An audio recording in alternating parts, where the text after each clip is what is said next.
Said. All right, we'll call the meeting to order, please. There's Tom, just as we're starting. We got bounced down to the cheap seats. Okay. All right. Right. First agenda item is the roll call. Jerry Langers is in Hawaii, dialing in. It looks lovely there. Joe Davis present. David? I'm here. Tom? Present. Here. And liaison says Bill, but that's not correct. Stacy, you are correct, right? All right. So all in attendance. All right. Next item is public comment. All right. No, wait, sorry, flip the page. And Sergeant Metzer is not here, right? No, he won't be. Okay. So we do have Mr. Michaels who sent an email in for public comment. I sent that out to you. Mm-hmm. So I think he's gonna comment on what he sent in, and then we have couple others after that. Anybody online, Michael? Not who's looking for comment. Okay, Mr. Michaels. Make sure it's green.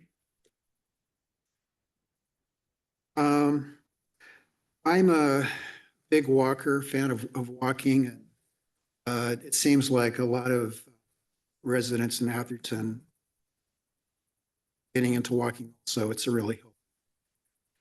And I live on the west side on Stevick, so whenever I go for a walk, and many others on the west side too, we have to walk across Polhemus.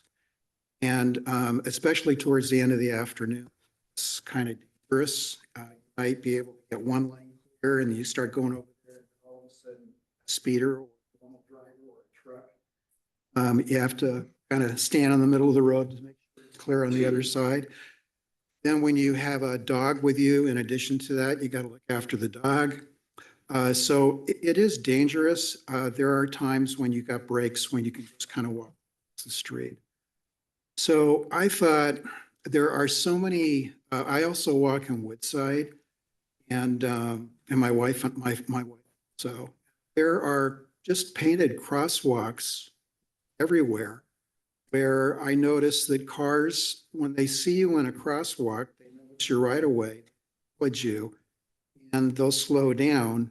Just for me, it adds a huge safety aspect across the street versus across the street jaywalking. Cars think it's their space. There are some nice ones, they'll stop for you, expected, but cars are going up to sometimes 45 miles per hour an hour. And I wanted to just find out what the feasibility might be. Yeah, just a painted crosswalk. It wouldn't impede traffic at Polhemus. So we can go across Polhemus. The cyclists can do it also. And just be seems to me a simple thing to do, wouldn't affect traffic, real safety.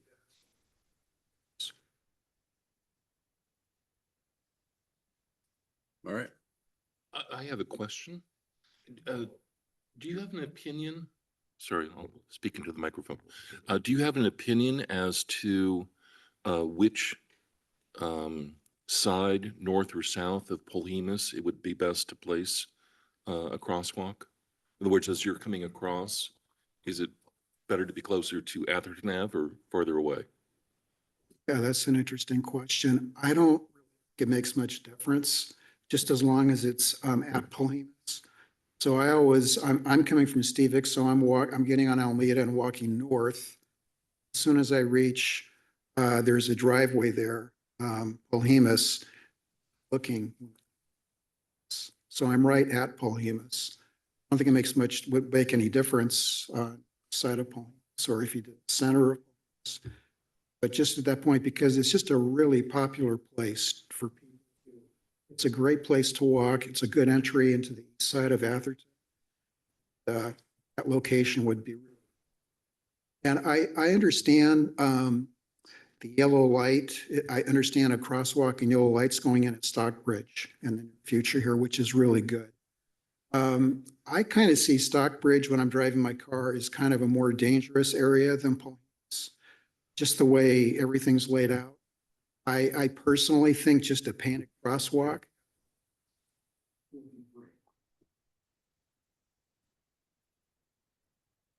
All right, thank you. Thank you. We do have another public comment on Zoom. You may have gotten it as an email about an hour ago, Chief. But John Lang. Yes, he sent in two different Okay. emails, so if he wants to comment about both.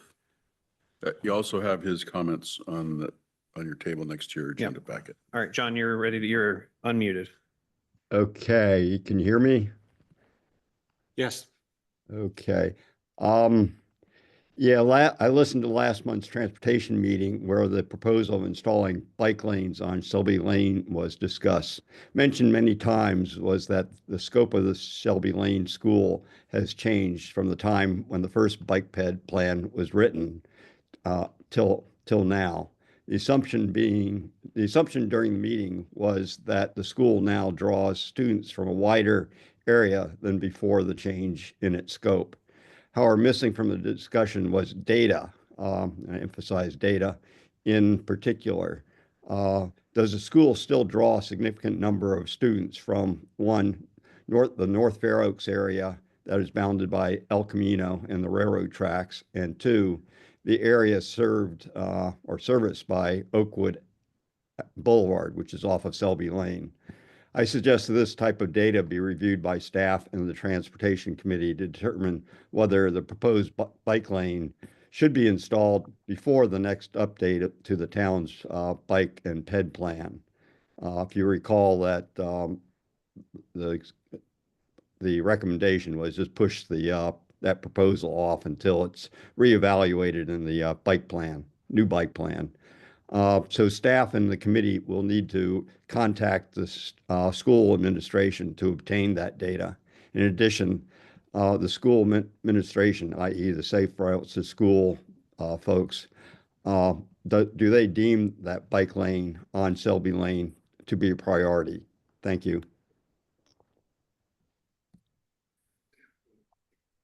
Councilman Holland, I think the council has already voted to hold off on that and we just hired a firm to do a master plan for biking, right? And so.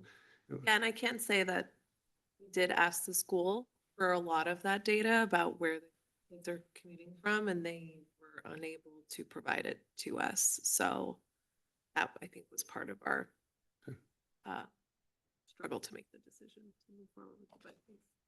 Yeah, and I believe there's future plans to gather more data to answer those questions. Mr. Langman also emailed me regarding the ECR Complete Streets, that Doug is here, and I also asked him to respond to his multiple questions. I don't think I need to run through the record, but John, if you're still with us, Mr. Tim will be getting back to you shortly with a response to your questions. No other public comment? Nope. Gonna move on to regular business. The draft, approve the minutes for the last board meeting. I have one change Okay. and one question. So I believe I was in attendance at that December meeting. I'm pretty sure I was.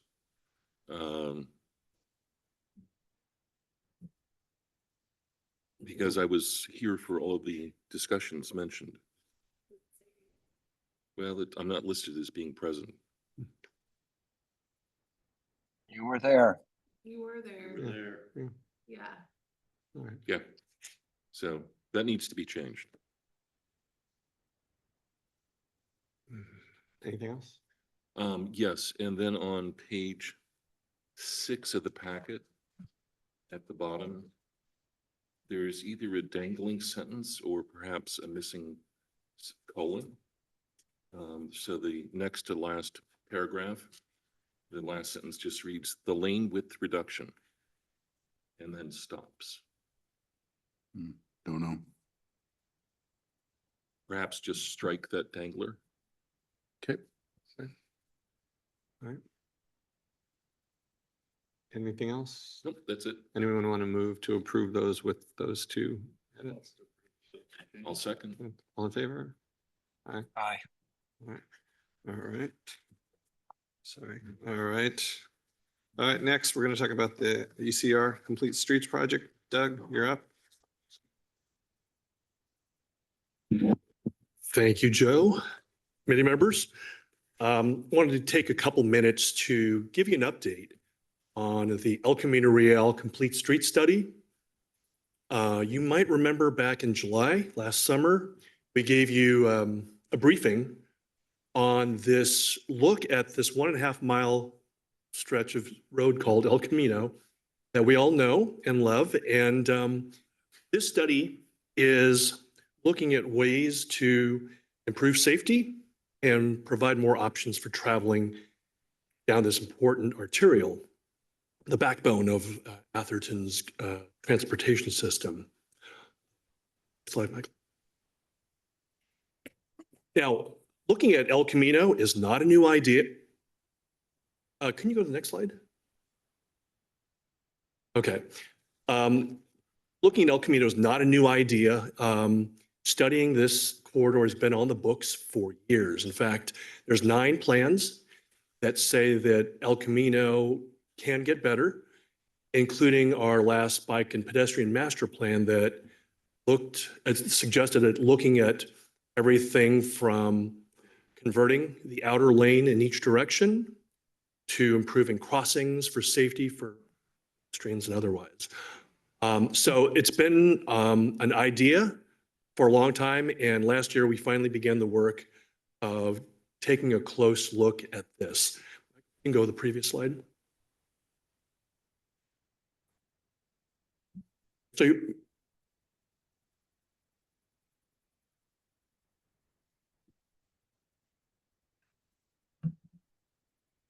a little bit of background on this. You all know El Camino. Over the years, it's had a number of safety issues.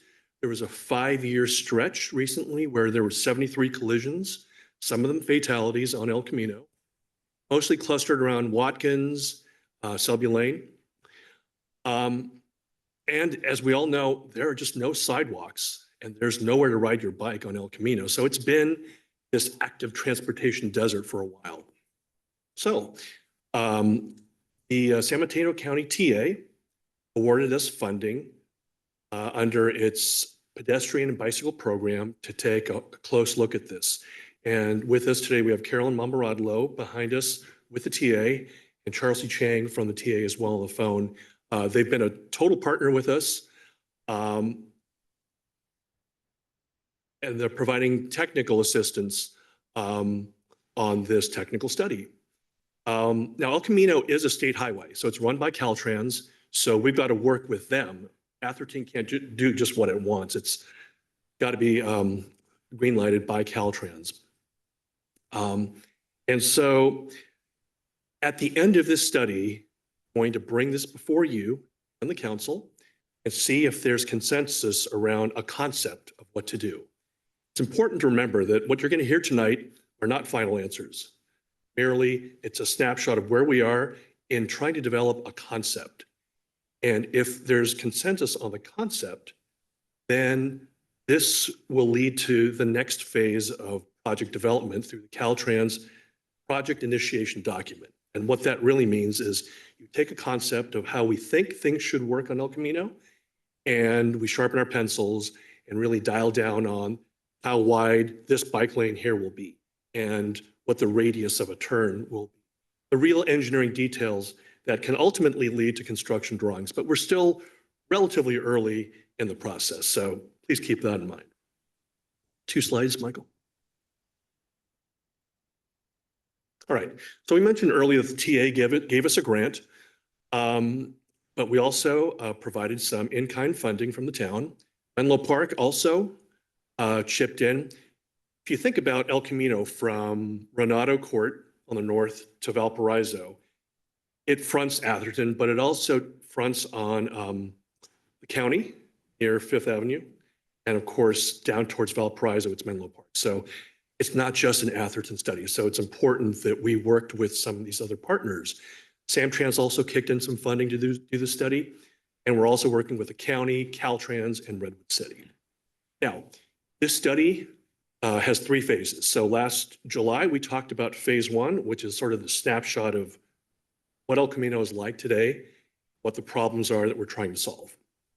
Today, we're going to zero in on where we are in phase 2, which is to evaluate some concepts. We have 3 ideas about how El Camino can go from good to better.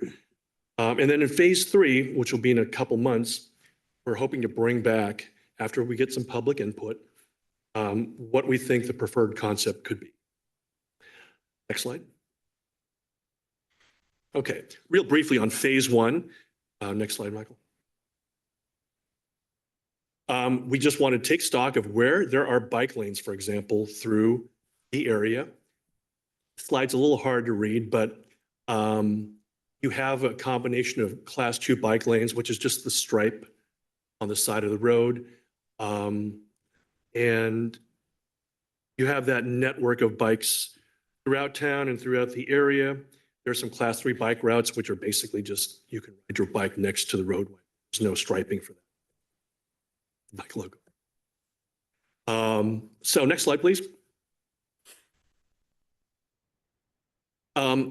What you see there lit up is the potential segment that we're talking about, where no sidewalks and, again, no real place to ride your bike.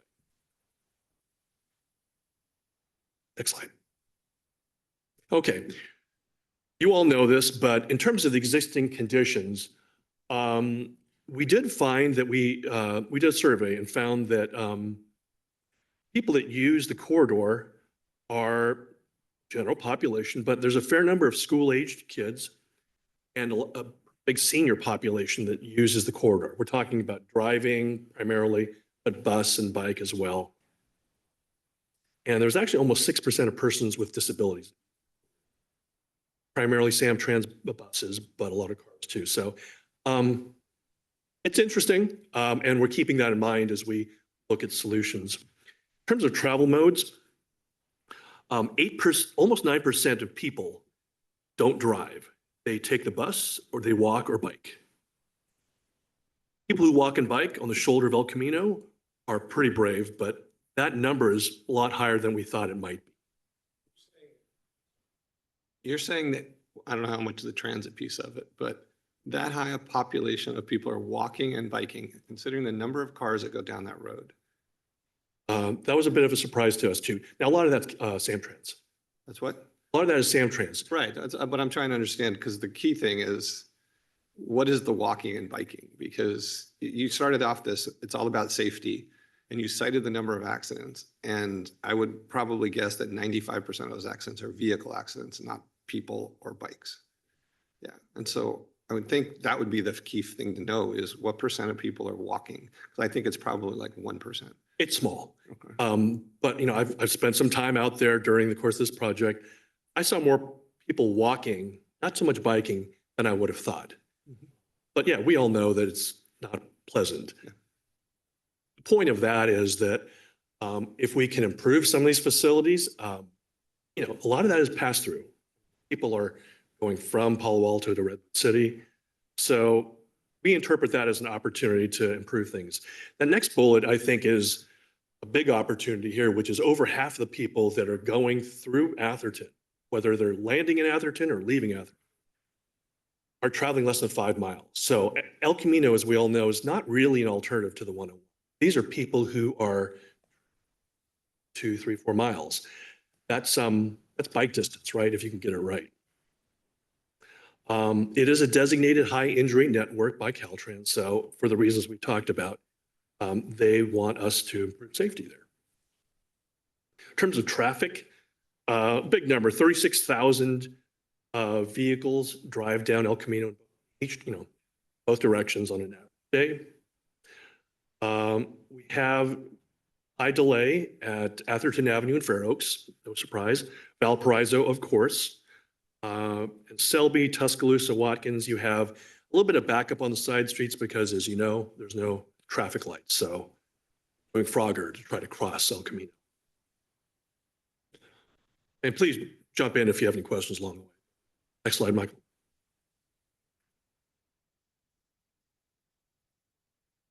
Okay, so we did ask people last summer and fall. If you use El Camino, what would you like to see improved? And not a really a big surprise. We had a lot of people saying safety for people who walk and bike. Well, Respondents to this? sorry? Who were the 320 surveyed?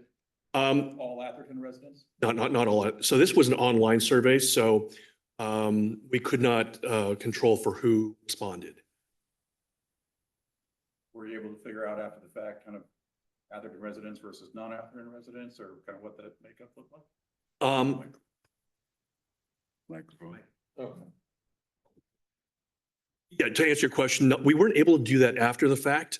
I can tell you at Earth Day, I was there the whole day. We got a lot of questions. Yeah, there were a fair number of Palo Alto residents. Atherton as a flyover, right? When I talk about the survey that we're doing now, we are going to be zeroing on, are you an Atherton resident, to try to provide answer to that question. Right? Sure. For your outreach for the survey, you guys did a postcard mailer to all Atherton residents. There's email blasts to Atherton residents, social media. And I think the outreach was very targeted to Atherton residents. So who knows who answered, but a lot of non-Atherton residents.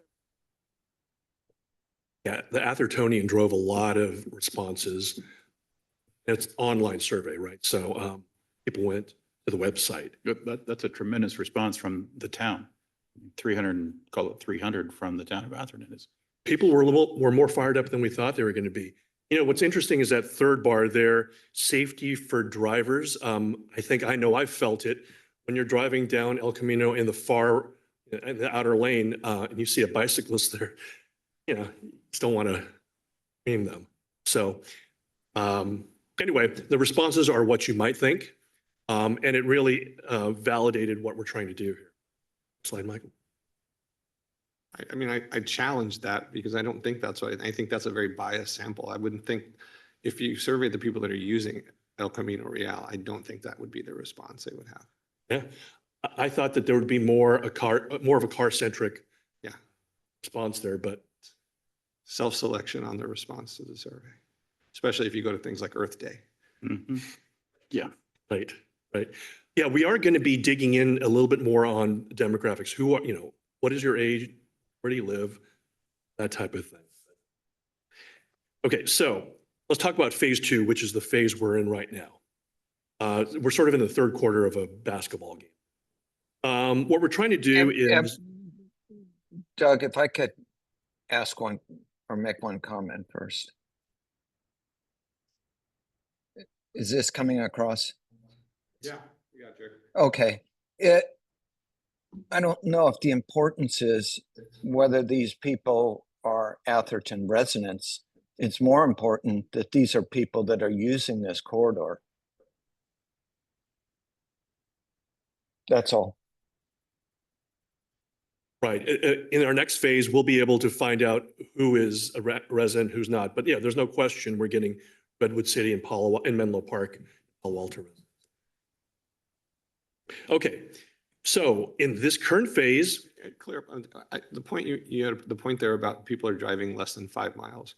Why? Why is that important? Because what the improvements we're talking about are for walking and bicycling. If everybody using El Camino was just using this as a parallel for the 101, no one's going to get out of their car traveling from Brisbane to Mountain View and get on a bike. These are shorter trips that people are with their car. So yeah, our thinking is that you can capture some of those people taking the 1 mile trip, get them onto a bike if you can make it safe enough. So this is about converting drivers to become cyclists. Well, it's about a lot of things. I mean, a piece of it would be that the 5 mile number says that if you're only driving a 5 mile distance, then those folks should be able to ride the bike 5 or less miles instead of the car. Right. And if we make the improvements and therefore this stretch of El Camino was more attractive to cycling, then folks would say, hey, I'd rather, or should, for whatever their motivations are, ride the bike the 5 or less miles than drive. Yeah, I think so. At Earth Day, I'll give you another sort of example of that. There are two kind of opinions that I heard. One was from existing cyclists who were pretty hardcore and said, hey, can you just improve, give me a buffer so that I'm not going to get killed by cars anymore. So those are existing cyclists. Mhm. The other, and the most of the residents that I talked to were not bicycling or walking down El Camino. And they drove a hard bargain. They said, if you want to get me on my car, you're going to have to really up the safety game. Give me a buffer, not just a painted one. So to your point, yeah. Okay. We're And those cyclists you spoke to, all of those cyclists were commuting to their destination, or they were out there for physical fitness and exercise, or? no, these were almost everybody I talked to was they're commuting. Okay. A lot of Palo Alto to Redwood City. Okay, great. Thank you. Okay. I think Middlefield would be an opportunity. If I were cycling from Redwood City to Palo Alto, I think I'd consider Middlefield for a big chunk of that. Too. Yeah, it sort of depends on where you're going to land, right? And things. Yeah. As somebody who used to commute from Atherton to Redwood City, next to Sequoia High School, Middlefield worked fine up until Fifth Ave. Yeah. And with the rebuild, it's probably okay, or at least better, but it's still kind of wild down that stretch to 80 to Woodside Road. Oh, totally. I mean, I used to commute pretty much daily to the train station in Redwood City from Stockbridge. And that's a zoo north of Fifth Avenue, but I don't think that's the area we're talking about here. No, and I've actually ridden on El Camino. think I did it once. Yeah. Yeah, no, I've done it, I don't think- foolishly more than once, Yeah, but I don't think either of them are preferred paths. It was the lesser of two evils on Middlefield, just in Right. terms of the speed and the volume of cars. totally. In my experience, getting to the train station necessitated El Camino for me. I mean, that was sort of, dare say, worth the risk, but gosh, growing up here, I wouldn't ride El Camino to Menlo Park. I was all the streets that were on a previous slide that were colored in blue or red, including Elena. I know I've talked to you about this. When I was growing up in town, I would go down to Mountain View, San Antonio Shopping Center. I wouldn't do El Camino. I'd go down Alameda, which is pretty bad too. It's less bad than, so. But not to get jumped off on, what was the Foothill Expressway or whatever that thing is in Iparosa or whatever, the left of the golf course. Yeah. That's a great stretch. Yeah, it is. It is. Okay, so in the current phase, we have developed some design ideas that we're going to walk you through in a sec. We're asking the public during January and February to give us their thoughts about what works and what doesn't work and why. As I walk you through these, keep in mind that we're not asking for an answer from you tonight. We just want you to be aware that with every solution for El Camino, there are trade-offs.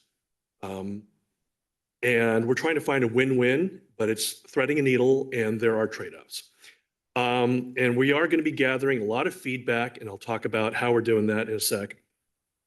The goal is over the next 3 months to identify preferred concept, not final, but a concept where we can work out the details that will take us through the next Caltrans process. Next slide. Okay, let's talk about this. This little graphic here shows you generally how this works. So in phase one, we got community input and we did our existing conditions analysis. How bad is it out there and what do we need to fix? So we came up with some initial concepts. We narrowed them down for a screening process based on some goals and some criteria. And that third box, right-hand side, is phase two, where we ask community, come up with 3 design alternatives. What do you think? Then again, of course, the next and last part of this process is to come up with a winner, then work out the details then. Next slide.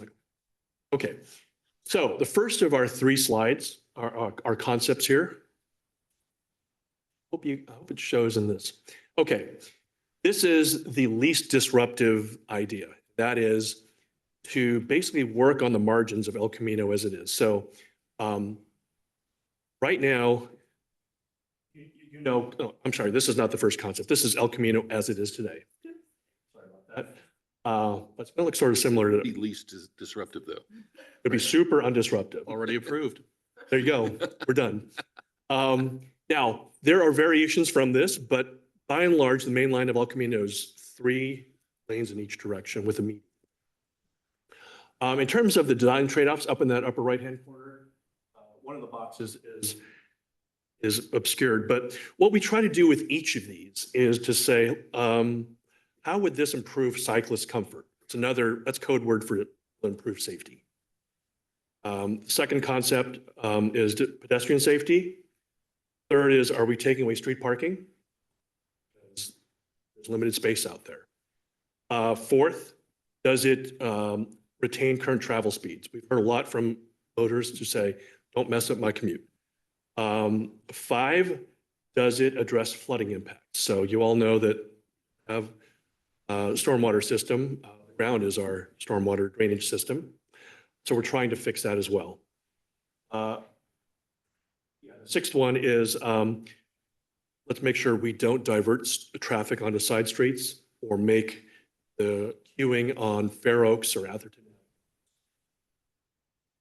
It's a little bit of threading a needle, but that's where we are today. Now let's go to our next slide. Hold on, I'm just struggling with the design trade. There's nothing here about making vehicular safety better. And that is probably, to me, the #1 issue. It's where we have the most accidents. Caltrans is designated as a problem, but yet this is about bike and pedestrian safety and not about vehicular safety. And I don't really understand that trade-off. If you look at the collisions, they've been car on pedestrian, by and large. There's been some bikes, but But that's still a minority of that incident. Most of the incidents are car on car. Yes, Yeah. yes, right. No, I mean, aside from reducing travel speeds on El Camino, which is posted at 35 miles an hour, we're looking primarily at improving safety for bikes and pedestrians and hopefully eliminating the fraction of those that involve people. No buffer, so to speak. Some of these improvements will potentially slow down traffic as you've got more things on the boulevard. Speed can be something that improves safety for cars as well. Next slide, Michael. Okay, so these 3 concepts we're going to walk through here have some common elements among all 3 of them. The first is that we're trying to up our game on pedestrian and bicycle crossings at key intersections. So you all know that, well, a lot of the collisions for pedestrians have been trying to cross mid-block on El Camino, like at Watkins. We've heard a lot from residents who say, I like to walk on the other side of El Camino, but just too scary. We've also heard from residents who say that the beacons that we have, 3 locations along El Camino, still intimidating. And it's not even like a median refuge, for example. You've got to press the button across this big highway. So The signalized crosswalks are intimidating? the hawk beacons, you know, the beacons where you press the button. Yeah, and you press the button to cross the street. It stops traffic in both directions. I don't understand that. That's intimidating? to Yeah, so what we've heard a lot is if you think about those locations, cars are going pretty fast. And so, Not when they're stopped. well, that's part of the problem, is what residents have said is cars have built up enough of a head of steam that sometimes they just blow through.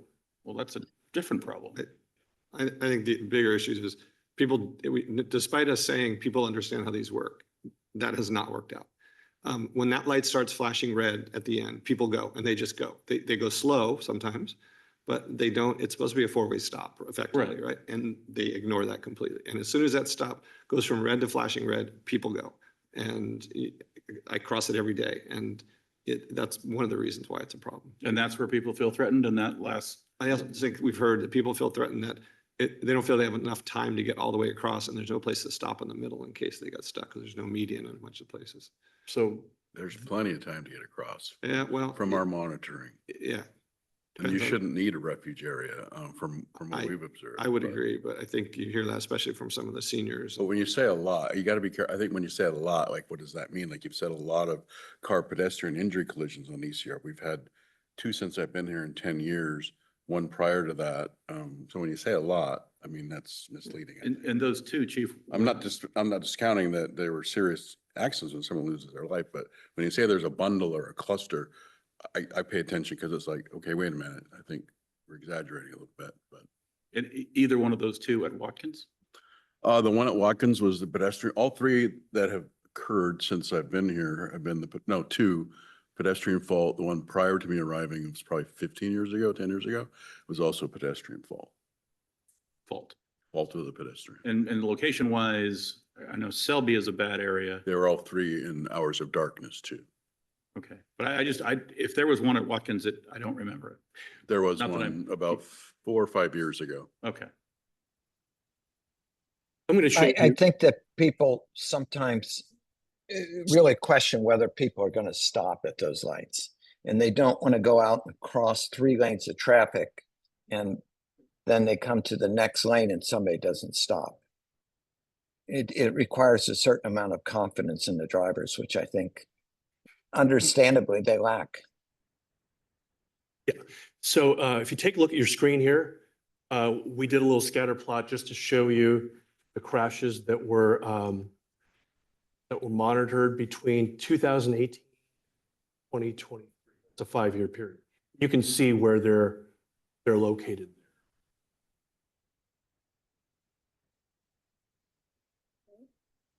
So it's not a surprise, Selby, Watkins. And the 3 I was referring to were fatality. Indulge me. There's a bike crash, there's a pedestrian crash, and there are fatalities. Were either of the fatalities bikes or pedestrians or vehicular? I believe they're pedestrians. Pedestrian, okay, so they would be into the pedestrian crash. You might remember, they made a lot of news. Interject here a little bit. I think this discussion is good, and you guys have your transportation committee brain on. You need to also have your bike ped combined committee brain in, because I think one of Doug's points that was a lot of the public feedback that we saw in our council meetings is that people avoid crossing El Camino as a pedestrian and a bike. So while I think the discussion about collision is important and we should be having it, you should also be reflecting on the second half of his statement that people are avoiding because of their perception of the safety issues of that street. So there's kind of two problems that we're trying to solve here. Just to mind. Well, my point is, you're not trying to solve one. You're trying to solve one problem. You're not trying to solve the bigger problem. You're trying to solve the pedestrian problem, the bike problem. Yeah, I think those are good questions. I just Yeah. want to make sure you're not. So, and to the chief's point, I'm just trying to understand the data, Yeah. right? I mean, I think that's my role here is to understand and then provide my input on it. to the chief's point, when I talk about what I've heard, it's been from these sort of public conversations one-on-one. Yeah, I was surprised to hear that people who live near one of those 3 hawk beacons still, it didn't really enable them to cross as much as I would have thought, because that's sort of the gold standard, right? And so, but we also heard from residents who don't live near those who just say, I obviously don't walk across El Camino because I'm not near Fair Oaks or I'm not near. So, there's a trade-off there. If you put protected crosswalks everywhere down El Camino, it slows down traffic, right? So that's what we're talking about here. We're trying to find a balance. The only comment I'd make on the beacon, chief, and this you or you, Doug, is there's an education we made this assumption on these beacons that, and I remember when we made the decision to put them in, people said, oh, people know how to behave. People know what flashing reds mean. People know it. And we're seeing it's not the case. And so I think signage, just having a sign on that beacon that says, stop and go when the light is flashing, something you could put up there because people just. Yeah, when we literally- first installed those, I recommended that from an example we had in Washington State. And it was submitted to Caltrans, but they didn't approve it because it's the sign that I recommended is very clear what to do. The signs that we have right now are not in at all. Because we can't do anything about it. Right? I'll point out that Palo Alto has given up on any extended flashing red. They go from full red to 1 or 2 flashes and then off. Because, they're just following what people do. So they keep it red longer, solid red longer. Probably. Extend the, yeah, I mean, that's a function of time, right? If there's no, by whatever definition, time to get across the street, extend the time. Yeah, I think what happens too is, they know it's flashing, so you're supposed to look. So they're looking around and they're not seeing anyone in the crosswalk, and so then they're going. I think there's pretty strong evidence that hawk beacons work best on smaller streets. I've worked on a lot of projects where hawk beacons were installed near schools, about 1 lane in each direction. People are already going slower than they are on El Camino on the road. So there, I think people have plenty of time to see and stop, slow down and stop. Yeah, I just wanted to add, definitely there's a perception of a safety issue that we're seeing along the corridor.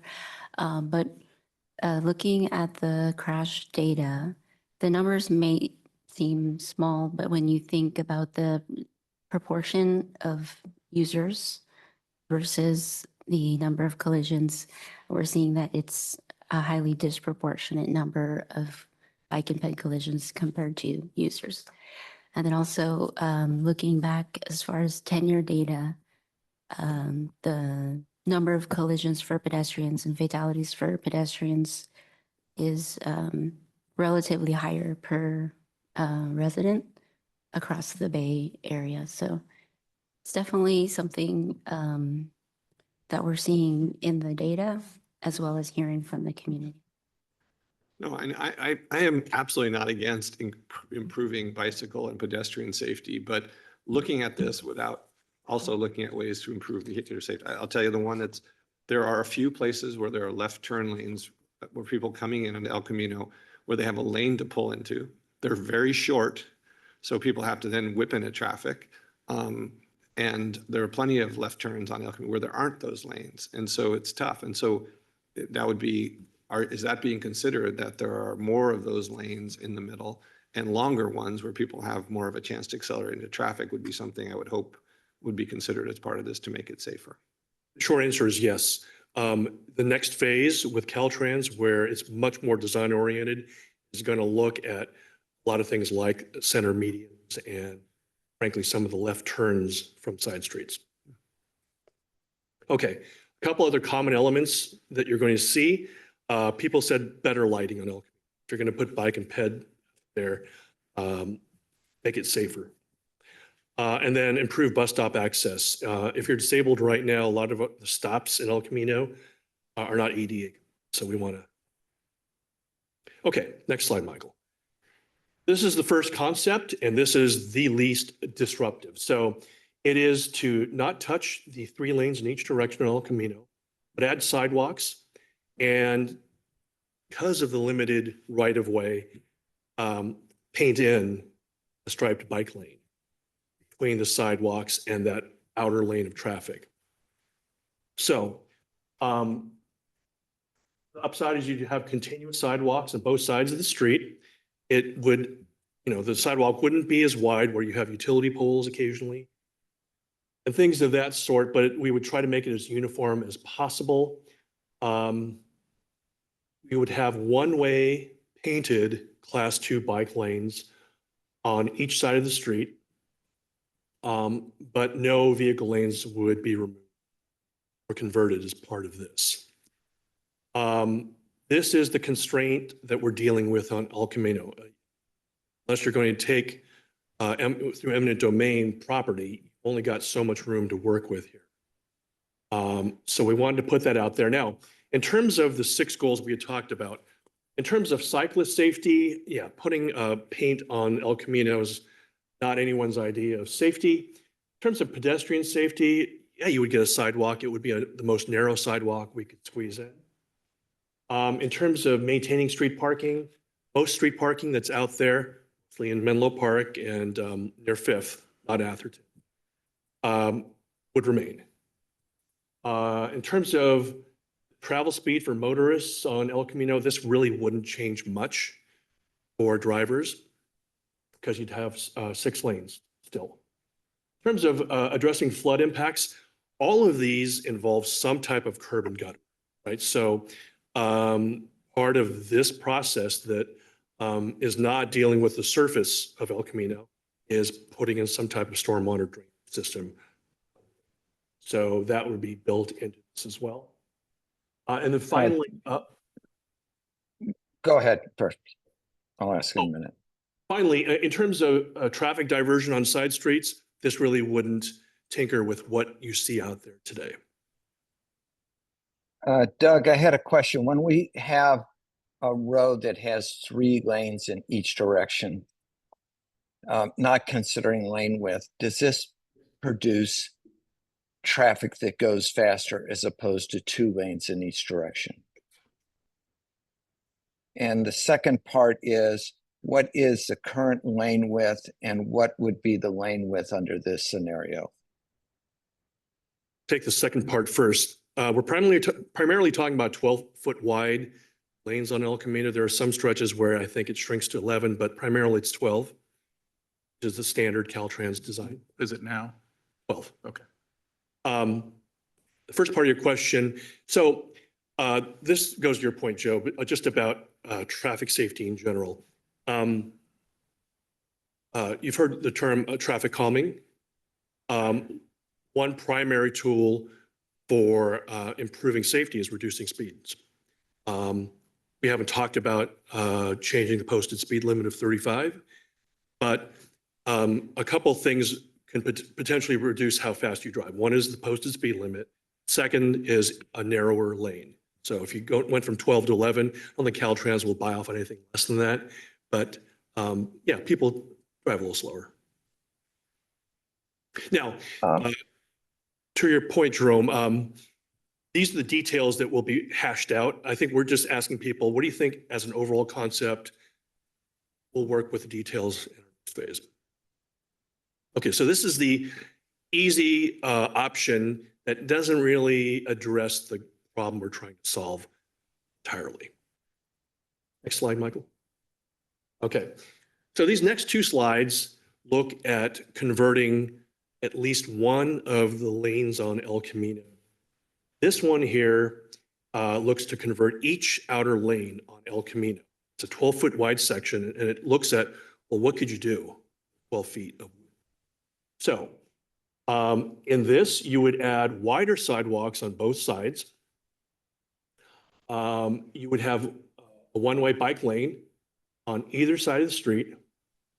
And cyclists would not only have that bike lane, but you'd have a 3-foot wide buffer, which is at a minimum a couple painted lines 3 feet apart. But ideally it has some kind of protection, some kind of barrier. That's sort of a gold standard for bicyclist safety. Now that bike lane could either be at the same level as your sidewalk or it could be at the level of the street. We are asking people what do you think. Cyclists prefer to be grade separated from where cars are, but there are some design challenges when you have changes in grade. Think about neighbors coming out of their driveways and such. So there's some design issues that we'd have to hash through there, but this is going with what's considered a road diet, right? You look at converting a lane, trying to make it, trying to provide sort of the best bike and pedestrian facilities that we can. In terms of cyclist safety, this is sort of the gold standard, so it would be a high level of safety for them. Pedestrian safety, the same. It's the widest sidewalk we could fit in there. In terms of maintaining street parking, yeah, some parking on El Camino, in Menlo Park, and a little bit on near Fifth would have to be converted. In terms of travel speeds, it would slightly reduce travel speeds because you're losing a lane. But our preliminary studies have shown that, I mean, probably know this from driving El Camino. On the open parts of El Camino, people go fast. And so the idea here is that if we can spare a lane, we found that the travel speeds really don't change that much under this kind of alternative. And it only assumes a small number of people are converting. But again, I start off by talking about how there's no simple slam dunk here. There are trade-offs. So we're just trying to show you the other bookend from the first alternative, which is going full road diet. I just don't see how you can say this is going to have medium impact on speed. Go down El Camino today and be on the 3-lane sections and watch when you hit Menlo Park and you go to 2 lanes, either northbound or southbound. Yeah. You go from free moving traffic to just gridlock all through Menlo Park to get through those 2 lanes. And then you either way, and you get to the 3 lanes again, and it just opens up again. So the idea that you're going to take the traffic on 3 lanes and put it on 2 and have only a medium impact on either traffic diversion to local streets or people keeping the same speed, I think it just is not logical at all. Yeah, one of the differences with Valparaiso, and that is by far the gnarliest part of the corridor here, is that in Atherton, aside from Fair Oaks, Atherton, there really are no stoplights, right? So people are going of speed limit to go from each of those traffic lights along the way. So it's in those sections where dropping Sorry, one lane. I didn't understand what you You're just saying the traffic lights are more of the issue than it is necessarily going from 2 to 3. Yeah. In terms of open, But you limit capacity. I mean, you take a third of the capacity out of it. So the speed will reduce because you've got thicker traffic. yep. When you looked at the volumes out there on the open stretches, the intersections are different because everybody does stop. On the open stretches, and you've got long stretches between Fair Oaks and Encinal, where the college is. What our modeling has shown is that you can sort of spare that extra lane. And yeah, speeds do drop a little bit, but it's not a huge amount. And we were pleasantly surprised that if you wanted to go with that option, that there are trade-offs, but things didn't fall apart. Now, at Valparaiso, the thing about these traffic intersections where by definition, everybody slows down or stops, signal timing can go a long way to determining how things function at an intersection. You have levers you can pull. And by the way, the modeling that we did really focused at those key intersections at not increasing the queuing, the backup on Fair Oaks, Atherton, Fifth, and Valparaiso. So we didn't want neighborhoods to see more cars. Side street. Doug, I had a question about when the safe streets are implemented in Redwood City. Is that going to be 2 lanes southbound? Are you talking about on El Camino, just north of town? Yes. They're still working with the design issue on the design of that. They're not planning to take a lane as far as we know right now. What they're talking about is a buffered bike lane and sidewalk. So the buffer would be a 3-foot wide painted buffer at a minimum, but they're still working through some details. What about Palo Alto? Because, to your point, it's lights.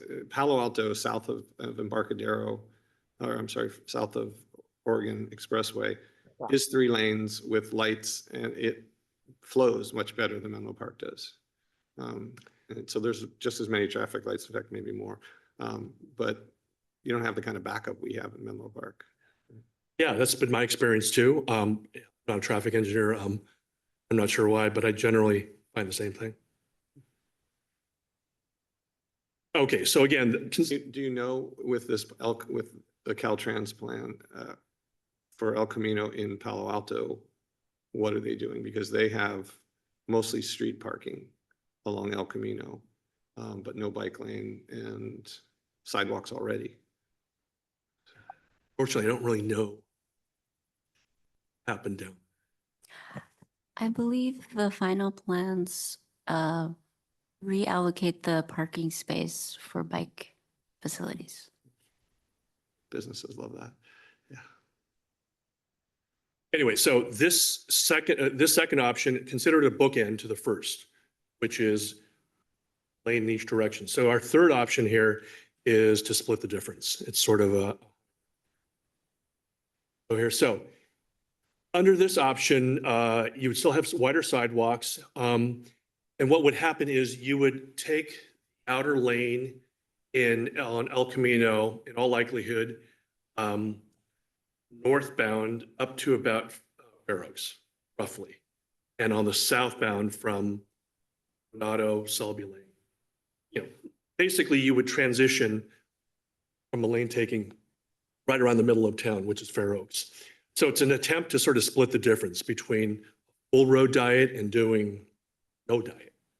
I'm sorry. So you would be north of Fair Oaks, you would have which side be 3 lanes? Northbound would be talking 3, I think we're talking 3 northbound. And so on the southbound side, you would be 3 south of Fair Oaks down. So, and what we found is that, you know, the major flows of southbound El Camino is where there's a lot of activity, obviously, because of the colleges down near Valparaiso. So we wanted to maintain as much capacity. So we kept 3 lanes south of Fair Oaks going down towards that direction. But it'll be 2 lanes north of that? Yes, on the southbound side. Yeah, on the southbound side. So you're So coming out of from- Redwood City, you're gonna go to 2 lanes and we don't know what Redwood City's doing yet, but let's assume Redwood City's at 2 lanes.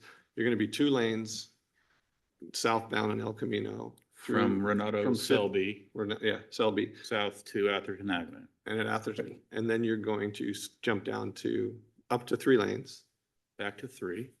and you're gonna drop then again to 2 when you hit somewhere, At Valparaiso. Valparaiso. Again, this was just to try to split the difference and see what happens if you go halfway between the first 2 alternatives. And the results are sort of what you might think, which is it does fairly well in improving cyclist safety because you still have a buffer. Sometimes a buffer is when 2 lanes of traffic are next to you, and sometimes when it's 3, but you still have a buffer. Still have pretty wide sidewalks. Street parking gets hit as well. There's only so much width on the right of way. Travel speeds, flooding impacts, traffic on side streets, it's comparable. It's a little bit better than alternative 2, but it's close. So depending on your perspective, alternative 3, concept 3, is better for maybe motorists, not as good for cyclists in some ways, but it's close. Under this alternative, because you've got 3 lanes in one direction and 2, it sort of changes. The median in the middle might sometimes have to be shifted, and there's a cost associated with that. We just want to see how people feel about all 3 of these. And we understand that probably have your pros and cons, it's trade-offs. And in the end, we're going to be asking you and the council, consider all the trade-offs, what on balance is worth not approving, but looking into further. So Doug, I'm a little bit skeptical of the idea of 3 lanes and 2 lanes being mixed. Because in my experience, whenever you have a choke down, traffic has to sort itself out. You're taking 3 lanes, they have to figure out how to get themselves stuffed into 2. And if you're worried about queuing or through speed, I think that would have significant effects at both Valparaiso and at Atherton Ave. But the section, it's a great point, right? And thinking about it, the section between Encinal and Valparaiso gives you that whole lane to figure out you need to get over if you're going straight. But if you go from Selby to Atherton Avenue as 2 lanes and then back to 3, but you come out of, I mean, it just, yeah, it gets, you don't have quite the runway to merge over to go from 3 to 2 that you do at the right turn only lane onto Valparaiso.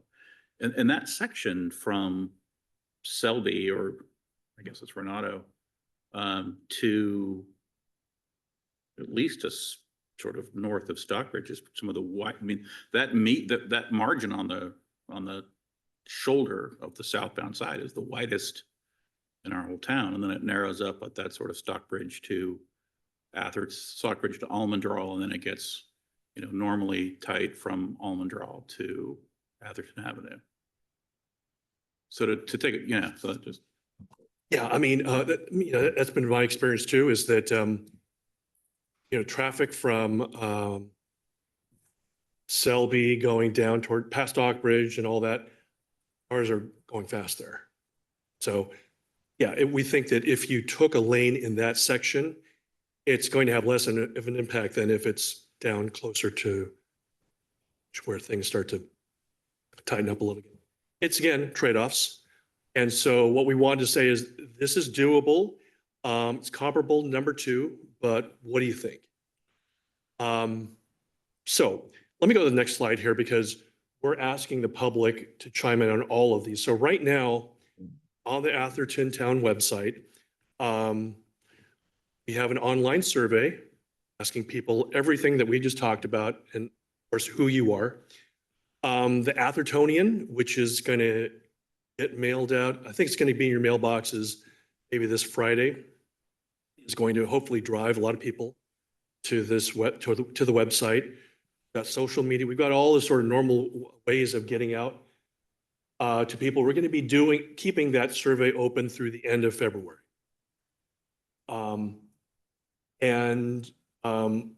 got a lot of pop-up events. We're probably going to have, we don't have an Earth Day during January and February, so we're going to have an event out here for the Friends of Library. We're going to have an event down at Menlo College. We're looking at other pop-up events. We're probably going to have a virtual community meeting. So you don't want to leave your home and Zoom in, and we'll get your input on that as well.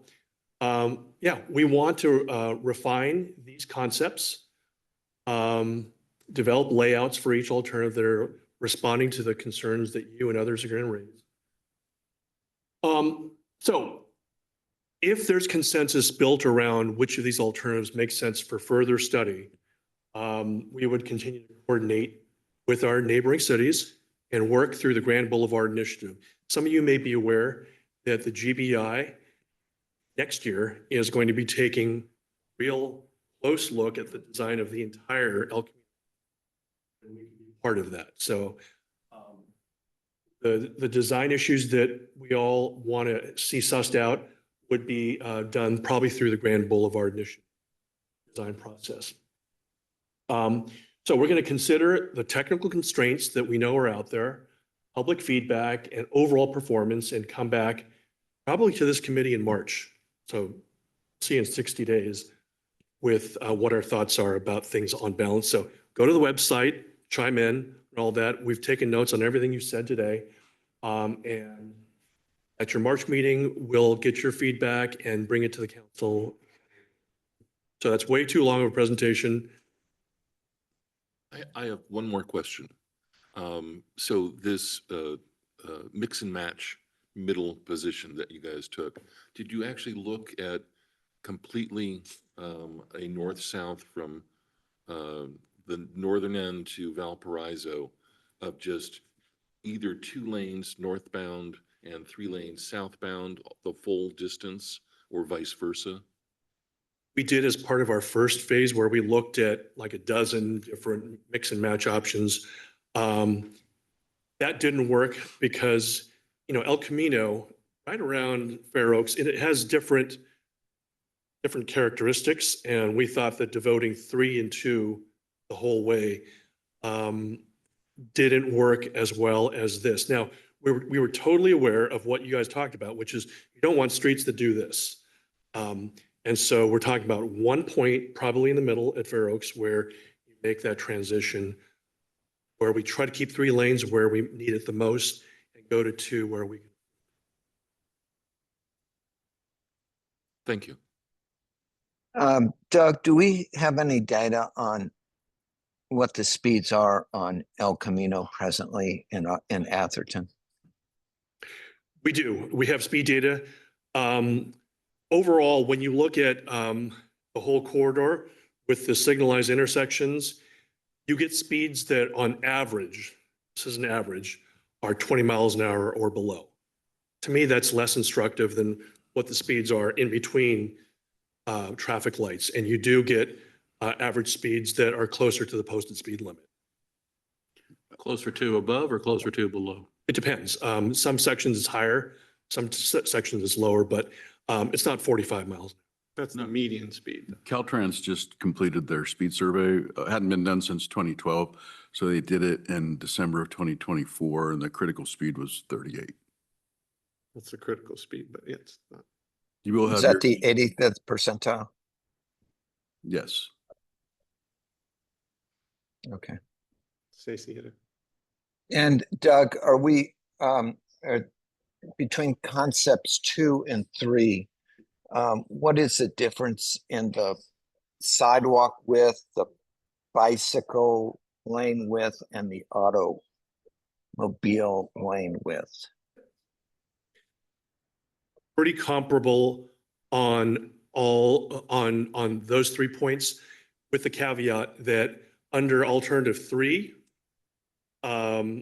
because we have the median in play, you could tinker with the width of travel lanes. You have another variable there once you start opening up the median.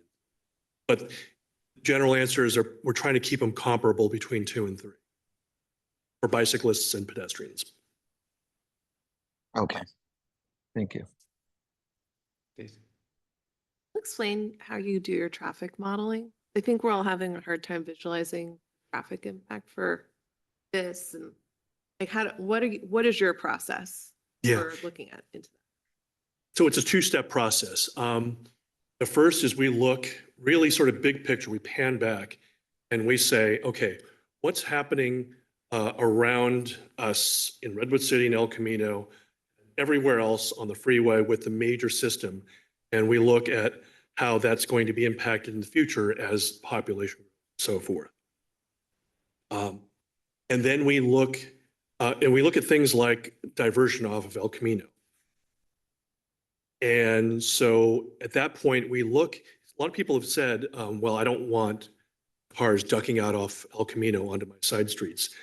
You all know that there's no great side streets on El Camino, and that any decision to get off and try to win is probably going to get you stuck on other streets. So the model tries to reflect the fact that under normal circumstances, when cars hit traffic, they look at options, right? The model recognizes that there are no real great options for getting off of El Camino. The second part of that study is to say, okay, given all that, let's just do a more conventional traffic study. Just look at 3 lanes in each direction, maximum capacity. Capacity is a little lower if you go down to 11-foot lanes, but it's a traditional traffic study.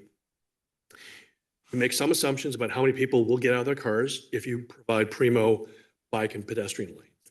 And it's a pretty conservative assumption, by the way, about changes in modes.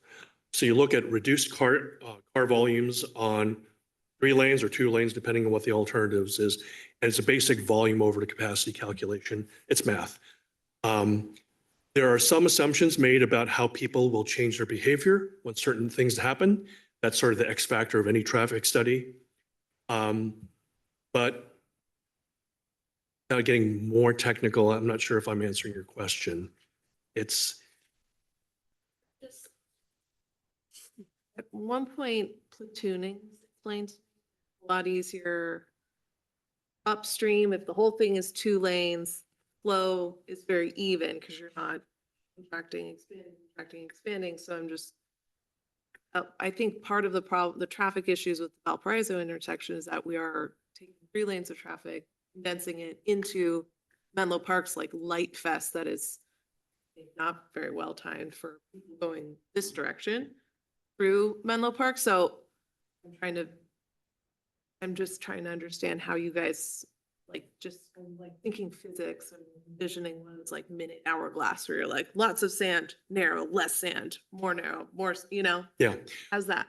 Yeah, I mean, platooning, I mean, if you think about the way cars travel in El Camino, you do see platoons, right? You're all lined up at Fifth. Light goes on, and you got a platoon of people, of cars driving down. Now, because Atherton is residential, residences don't generate that much traffic. So the vast majority of people in that platoon heading south are not peeling off on Stockbridge and all that. In general, they're going, platoon is going to Fair Oaks. So you still have that same glut of traffic. It's not like a typical city where people are peeling off to go to a restaurant here. So yeah, we're dealing with trying to manage platoons of cars. So that is a legitimate concept, and that's what you find on El Camino. Platooning, I remember that from some previous meeting. That platooning that you described actually also creates very long, open, easy segments of non-traffic to cross. Yeah. So living on Stockbridge, south of Fifth Avenue, I take advantage of that platooning mentality all the time, both coming to the north from Atherton Fair Oaks and coming from the south from Fifth Avenue. So, I mean, I wouldn't want to disrupt that. Where I find it interesting, you said, made a comment earlier about playing Frogger and to El Camino and the highway and all that. And yet my experience living here is that that platooning effect you just described actually allows for me to get across El Camino, if I just have a little bit of patience, onto Watkins, onto Ashfield, kind of wherever I need. So this is where I'm sort of having trouble digesting this information. The catch with that, Tom, is that you've got the other direction of El Camino. So yeah, you might have a platoon coming from the southbound, northbound. It just depends on timing. No, I totally agree. So if unfortunately my house makes, I don't know, 3, 4, 5, 12 runs to Target a day, and that's getting across all 6 lanes, or at least 3 plus wherever my drive lane is. And these are my adult children and wife making this turn. And the platoons segment has been there for generations and has made that left turn onto El Camino very simple with a little bit of patience. Likewise, if I'm coming here tonight, very easily turn off on Ashfield, waiting for that platoon, if you will, to pass me, and then it's open territory to come across. So with a little bit of patience and time of day, right, it's very doable the way it is. Yeah, I know the council has heard from residents on side streets who say that platoon situation maybe isn't as good as it used to be. So people are finding that making lefts across El Camino isn't what it used to be. And so that's part of what I know is being discussed in town here. I agree with you, but I think it's getting harder for some people, especially near Menlo College, to cross. You've heard stories about people getting out of their cars, pressing the hawk beacon to stop traffic, right? So it is not getting better. I think that's a longer conversation, but thank you. So I think what we're saying is like the platoon, we want like that platoon to make it all, keep their platoon together to keep it happening. And so that's where when you're narrowing, widening, how does that keep that into smoothness? It's more my question, like how does your I don't understand how you for that still works. The fluid dynamics. The fluid, yeah, I'm going physics here. I'm like a straw versus a whatever. I'm Well, just curious. Fluid dynamics and car traffic Totally doesn't different. work well when you've got this. And that's why we Yeah. only have this in one place.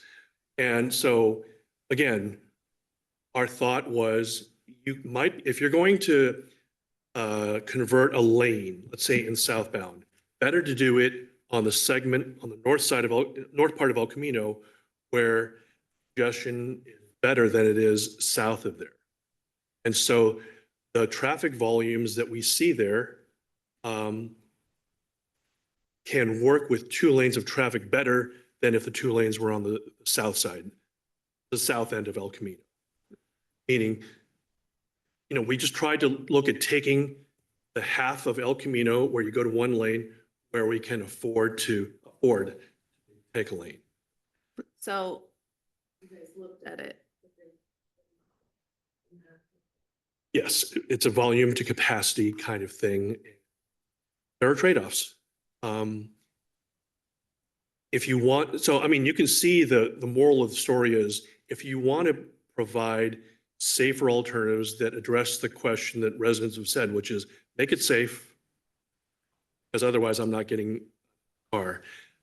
There's a trade-off. So one thing, we're having all these discussions, but as you said, most of this traffic is coming through our town. It's not really our residents. And so we're captive by what the 2 towns on either side of us do. And we know Menlo Park's, nothing's really going to change there other than probably lose street parking to put a bike lane in. And we don't know yet what Redwood City is doing. So some of this seems like just almost premature to be studying all this stuff and thinking about 3-lane, 2-lane, because if Redwood City goes to 2 lanes with a dedicated bike lane, why would we even want to put 3 lanes on one side? Because you're just creating an artificial window where people go, oh God, we got 3 lanes, and they go really fast and they have to slow down again, as opposed to you've got 2 lanes of traffic, and that's to your point of going through this.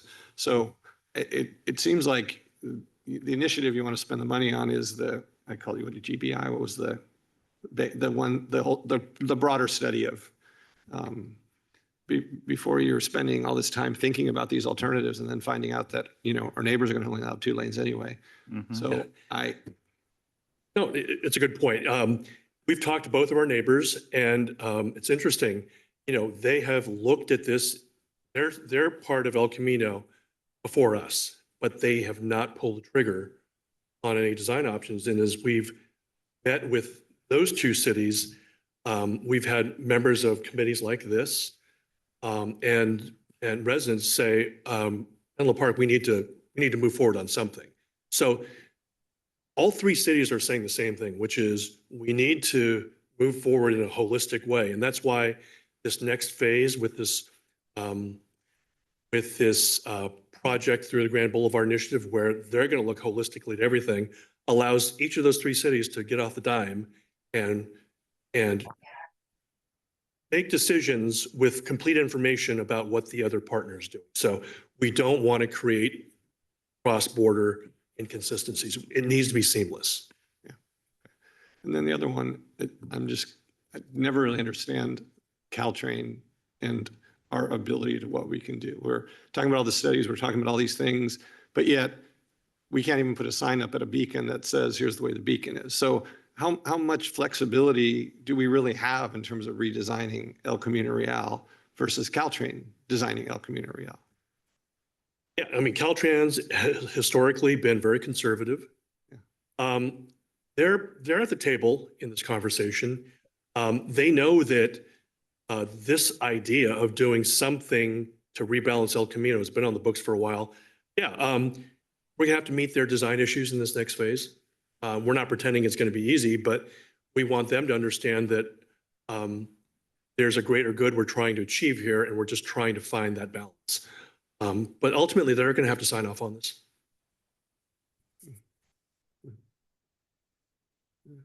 Anyway, that's our quick source. That's our snapshot of where we are today. Please go online, be part of the 300, hopefully more, respondents who tell us what they think, and sleep on this. I know this is a lot, but we wanted you to see and hear what the public is going to be talking about. So I will happy to do that, but I will tell you my frustration is there's not an option here that says no bike lanes. Because I think we started off saying this is about safety, not just cars, but bikers. You counted the number of deaths and accidents from bikes. We are going to increase that number of accidents because we're going to put more you're going to put more people on there. And El Camino is not a safe street to put bikes on, no matter how wide you make it and how many lanes you make it, you're gonna have more bike accidents. So we're gonna do something to be safety, but we're gonna put more people on it. And you're seeing, as you said, the percentage of people on bikes getting in an accident is higher than cars from the number of people. And now we're gonna put a lot more bikes on it. And so it's like, why are we doing this? And so why are we not looking at alternatives? Palo Alto had the same conversation. They put a bike lane along the train tracks from Middlefield, they went from Embarcadero to San Antonio along the train to avoid putting people onto El Camino or on Alma, right? And it's like, but this is like a foregone conclusion. No, we're putting bike lanes on. That's the only three options you gave us were bike lanes. And that is my frustration with the thing of like just overall safety. Just like it's a death wish to put people on El Camino Real. Joe, do you have any idea how Palo Alto got that right of way? Nope. Okay. I know, and we bring it up, and that's the answer. Well, you can't get the right of way. Well, Palo Alto did it, so you'd think it'd be worth looking at. Because yeah, that would be a solution. Yeah, that's safe. Well, if I can say, as someone who commutes 1,000 miles a year, running errands and stuff, bike paths don't work as well as riding down a main highway because I want to go to a store and there aren't any stores along the train tracks. And we're not looking far enough ahead because the population of the Bay Area is going to continue to increase. Traffic is already miserable. It's only going to get worse until we find some alternatives. Where's my jetpack? Where's my flying car? That was offered. I Can't wait. I can talk to my watch. I want the car. Can't wait till you have 50 of those kids on e-bikes going up and down El Camino. Next to the mini bikes that are now going up and down El Camino. Done with that one? Thank you for that. And there's no committee action required on that. There is on the next one, and I'll be brief. Bad on me, I was reminded today, I was supposed to do a staff study on this topic, didn't know that because we're making a recommendation. So brief history on the no left turn on Encinal into the Encinal front parking lot for school pickup in the morning, drop off in the morning and pick up in the Sorry, afternoon. So left turn off of what street? Encinal, Off of as Encinal you're into heading the school. east on Encinal, Heading east on approaching Ensign. Middlefield. Yep, And then there's a left turn that goes into the parking lot for parents. Yep. Who these days, and I'm guilty of it when my kids were younger, everybody drives their kid to Yeah. school, even if they live a block away. So the problem is, in the morning and in the afternoon, when parents are coming to school to drop off or pick up, in the lane of travel going east, they stop and are waiting to turn left. Mhm. What happens is the parking lot is full, no traffic is moving, Right. so they sit there. right. Traffic backs up, backs up, backs up. People get frustrated, so they start crossing in the bike lane. They go in the oncoming lane and cross. And so this has been going on since I've been here, and it's been an issue for me since I've been here to address it. We've gone out with enforcement, doesn't work. There was talk about putting delineator posts in the bike lanes to prevent them from going over. That wasn't going to work. So I believe in October, we installed a temporary sign that said no left turn from Encinal going east into the parking lot. Started conducting enforcement, a lot of education to the school. And then to back up a little bit, the school has done everything possible to make this work. If you've ever watched it, it's like an orchestrated dance, the way they have it set up. Yeah. They've done everything. So it's come down to this. So my recommendation to you, looking for guidance for council, is to now make the sign permanent with restricting left turns from eastbound Encinal into the parking lot in the morning from 7 to 9 during drop off, and in the afternoon for pickup from 2 to 4 PM. But what's the alternative? It's to leave it as it is and then to continue to respond to neighborhood complaints and continue to do No, enforcement. I mean, my question is, what's the alternative for the parents who are trying to get in that parking lot? They have to go down. They redirect. And so there was a lot of concern, like, well, when we do this, you're just gonna push everything onto Middlefield. Yeah. It's been a learning curve and they know it. And so there's been some impacts to Middlefield, but not a lot.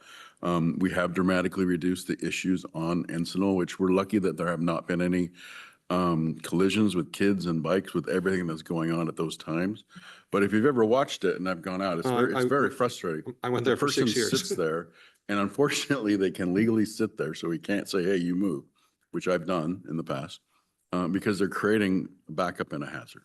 I have a question, Chief. Along those lines, if someone's coming to Encinal to pick up, or whatever their reason is, and they want to turn left into that driveway, which looks to be a turnaround, right? You come Correct. in the one end, Mhm. loop around, and then come out the other end. So it is, once you're in, you're in. But if your alternative is to get yourself to Middlefield, turn west on Encinal, There's a restriction, good point. So when they're coming out of the parking lot during those hours, they're restricted to turn right. got that, great. But to get, if that's where you're picking up the kids, then you need to approach it from the Middlefield side. Correct. So if you're coming from the west side of El Camino, and I don't know how many people are affected, you need to plan your day to either go down what looks like Glenwood over your speed bump, Or Watkins. and then left on Middlefield and left again on Encinal, or go down Watkins, turn right on Middlefield, right on Encinal. So that seems like a huge paradigm shift for parents, I'm assuming. It's learning, right? I wouldn't say it's huge. It's just that you need to know, and they know very quickly from all the education from the school, the outreach, that they know that during drop off and pickup, this is going to be a restriction there for for those reasons. We haven't received complaints or feedback that, this is ridiculous, it's not working. It has solved the issue that we've been addressing Which is since I've been here for behind about that. 7.5 years, correct? So in the folks that are stacked up behind the person waiting to turn left, how many of those people are additional parents, nannies, caregivers versus? Don't know, but out there watching, just, without being seen. I mean, it's mayhem. They're passing in the oncoming lane, they're passing in the bike lane, they're doing it at the same time. I mean, I'm not over exaggerating. No, It no. is a problem. And this has been going round and round and round. The school had resisted this, parents had resisted it. And this time I finally said this, we have to do this. Or at least put it into play to see if it works or not. And it has been working. I'm sure not everybody's happy, but Well, nobody's ever happy. I wouldn't think anyone going to the school would be happy. The people that are trying to go through on Encinal Would be are probably happier. happier, but. Right. um, So that's kind of where we're at. And I guess the recommendation is what we would like to see is making it permanent with those hours of restriction. So, is compliance good at this point? It's been there since October. Yes, And there's still issues where people still will violate. And I think once we make it permanent, put a flag on the sign and maybe some more outreach again, that now it's permanent. And again, follow up with enforcement, education.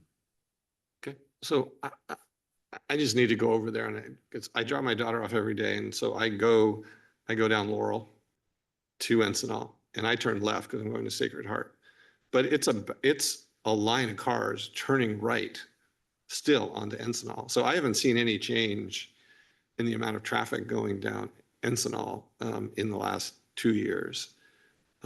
So When you say going down, going west, the people that turn east on, when I go down Laurel and hit dead end, I tee into Encinal. I'm going left to go to El Camino to get to Right. Sacred Heart. It's almost all the cars are going right. They're going right. They're going Right. right. But they're not going to Middlefield. Those are almost all parents taking their kids to Encinal. So I don't know what's going on when they. it shouldn't be, again, because of the left turn restriction. Again, we're not out there all the time and can't be. But They've still got the traffic guard out there because there's so much traffic yeah, the guards, well, they only do for crosswalks. They don't do any traffic control. at Laurel. at Laurel, yeah. All right. Yeah. So you- As a former parent who went to that school for 5 years, I would be so angry if I couldn't turn left into that thing. but I recognize the problems. I get the problem you're trying to solve. And I know the school did a terrible design initially when they, There's been, I mean, Yeah. we've gone up and down always on Yeah. this, about having, the school should increase parking and they should do this and they should do that. It's not really feasible. So this is, like I said, I've been working on this. Not my sole thing, but for 7.5 years, it's been an issue and it comes up every start of school year. So I finally said, we're going to do this, well, with support temporarily. And now here we are asking for it to be permanent. I'm frankly just shocked that it's working. I wouldn't. Well, I can tell you, Joe, my son went to Enstall, but this is back in the late 90s, Yeah. early aughts. Enstall's always been a mess. It Yeah. has always been Yeah, a mess. I know. I used to, so I'd come out of James out of Lindenwood, turn left onto Middlefield and then right onto Enstall. If I got to that intersection, I would stop Oh. and let at least 10 cars turn left because there was no traffic control. There was no light there. Yeah. So it's been a Yeah. mess forever. I guess part of me was, well, I'm kind of, everybody else can vote, but I have a hard time voting permanent because I can't figure out where the traffic is. Because I would expect if you had that and it was enforced and people are following it, all those cars that are going up Laurel and turning right instead would go down Glenwood. And I'm not seeing extra traffic on Glenwood. And I'd also think you'd have a backup on Middlefield because that light is horrendous turning left. Well, it's a Into- mess regardless. I don't think you'd see people going down Glenwood because then they have to take a left on Middlefield, which is always difficult. Well, do you think they're gonna go down Oak Grove and get to the traffic light where the high school is and deal with that in the morning? Or come down Watkins. Well, all I can say is I avoid Glenwood like the plague because I don't want to turn left on Middlefield. It's fine at 10 o'clock at night, I can tell you. Yeah. No, I guess even Watkins, most of the people that go to Encinal do not live on that side. Most of them live over this direction. And so they're coming in. No, I'm just very confused by the fact. So, yeah, so. The only other, well, I guess the only issue from my standpoint, limited resources and enforcement. If we don't continue this, then we're back to neighbors complaining, everyone complaining, they're passing on the oncoming lane, they're passing in the bike lanes. And at what point do you just kind of hope there's not going to be a collision? We're doing what we can. I don't think it's that much of an impact. We haven't heard any feedback from the school or parents. And like I said, we can't be out there every day. But in the morning, in the afternoon, especially for our motors units, that's their priority, is to be monitoring the schools at that time.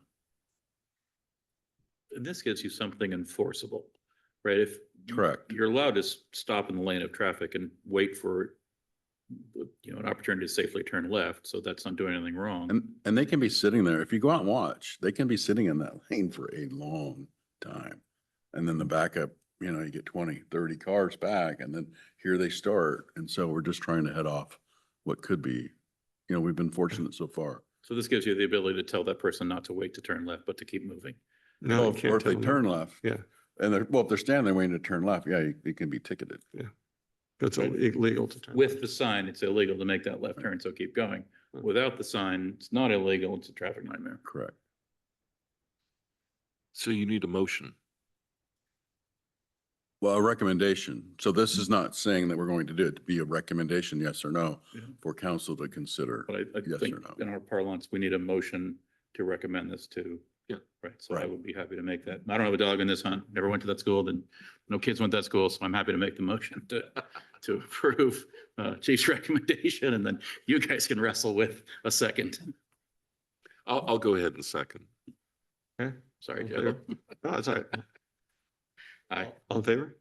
Aye. Okay. Oh.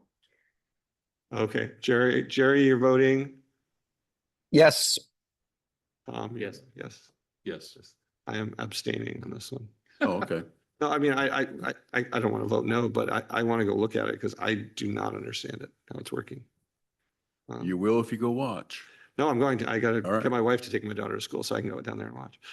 Oh, all right. All right, thanks for that. And then just the last one, and it's not asking for any action or recommendation or anything. You had asked for some more detailed collision data, which is in your packet. Yeah. So we broke it out based on what I thought was your desire for 2023 and 2024. And if you look at it, I believe it's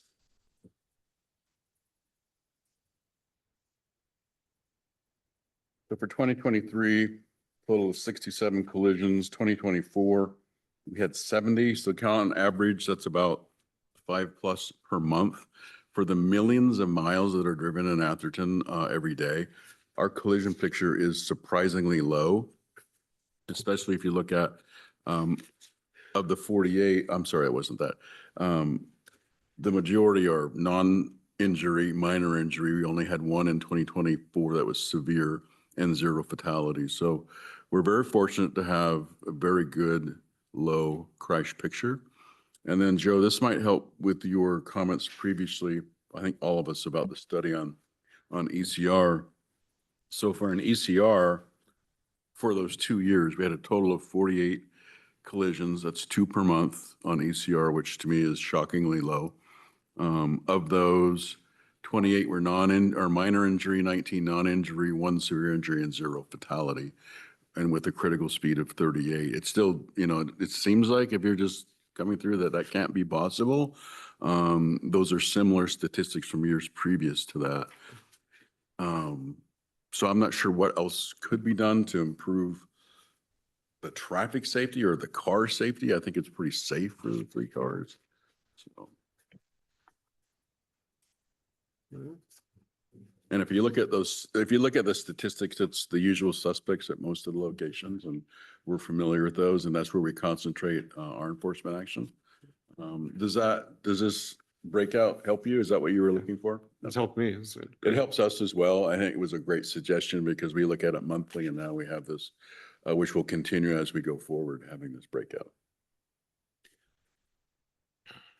Would you be, I don't have a specific suggestion because I haven't really drilled down on the data. I'm assuming this is in a spreadsheet. It's the table that you have right there.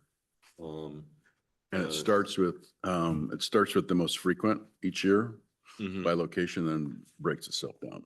I'm just wondering if there's a way to flag when there is a bicycle or a pedestrian involved, to flag separately or add a flag for pedestrian or cyclist injured. Because it just says non-injury or minor injury or severe injury, but it doesn't say whether it was to a driver, a passenger, or a pedestrian or a cyclist. Got it. Yep, make a note of that. I believe that's all there is.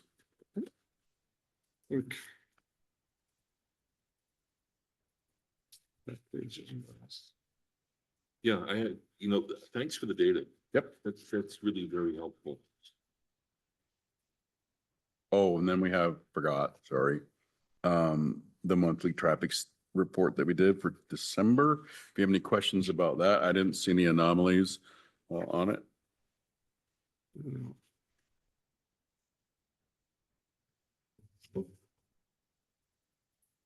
Considering it was December, there are only 2 DUIs. That's pretty good. All right, and that's an area that November or December? I was looking at the January report, which is the December one for 2. And that's an area that we discuss internally. My background is traffic safety and DUI, and I think that is an area that we can do better. We're very fortunate that, except for the car pedestrian collisions and none of the drivers or pedestrians were intoxicated, but it's just a matter of time before we have that. And so we do continue. I think that I've been challenging our night shift patrols that we can do and should do better, especially in the event that if one does occur, criticism is going to possibly be coming our way, to show that we are out there actively enforcing and trying to prevent things. Yeah. The one area, Chief, I still would, I guess it's not it's where Valparaiso is us for one half of it. We're going west. We're going west, right? Yeah. The worst behavior I've seen in terms of the people around, especially in terms of pedestrians and bikes, are you're going west on Valparaiso off El Camino, and somebody wants to turn left onto Crane or one of the side streets, and the people behind them just swerve in the bike lane just really rapidly, and there are people that walk there, and there are a lot of bikes there, and it's all the way to Menlo, because of all those streets that people turn into. Right.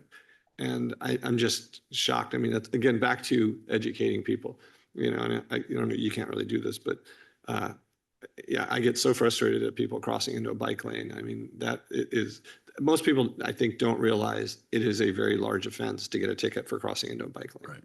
And there's so many times I see that happening all the time. And so it'd be one area where I'd say if there's enforcement to look at sometimes. And they especially- do, again, with, and patrol sometimes tries to rely on the traffic units to do it. And it's sort of a group effort, which sometimes we have to remind them that, we need to be out there at these times. And we all know where it is and when it's happening in the morning with schools and in the afternoon.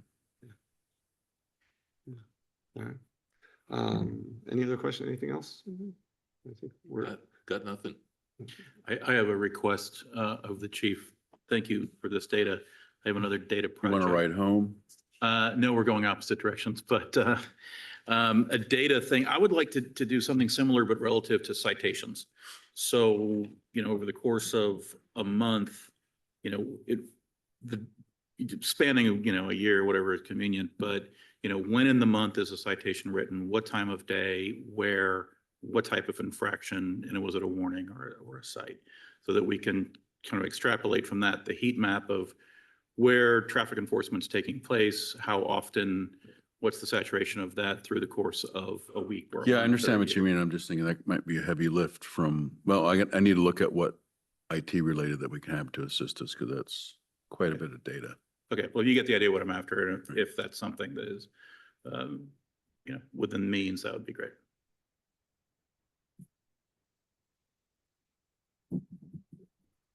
Move to adjourn. Move to adjourn. I'll second. All in favor? Aye. All right, we are adjourned. Next meeting is.